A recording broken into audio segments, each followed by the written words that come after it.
we're gonna go through some hip flexor stretches and things that you can add to them to increase the intensity of the stretch for you. And these can be really nice if you've been doing some sitting or your hips are just really tight.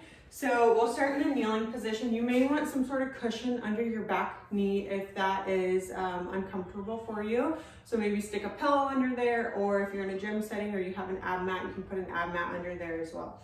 So from here, you're gonna bring your front leg forward in front of you, and we're going to tuck our tailbone under. So from like a neutral or even an arched position, you're gonna tuck your tailbone under and then just gonna lean forward, keeping that tucked position. And you should start to feel a stretch through that back leg's hip flexor here.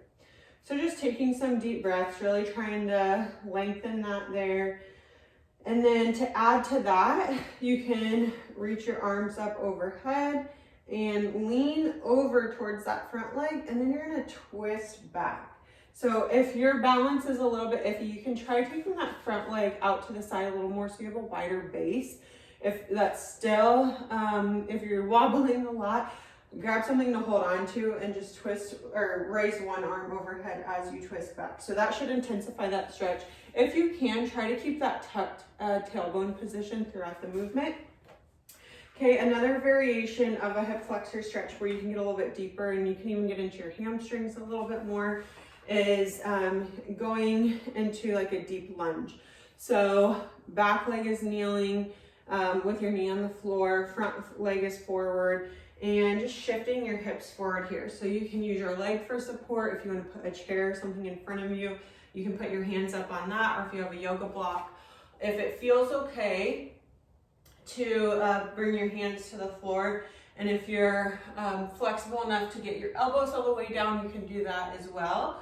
But from here, just letting your hips kind of fall towards the floor. You can shift side to side. If you find a spot that's a little bit tighter, you can hang out there.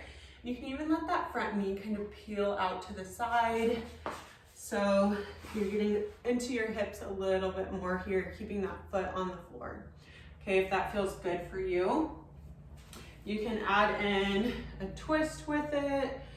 There's a lot of variations that you can do to increase the intensity or just change the stretch for you to make it work really well for what you're dealing with right now.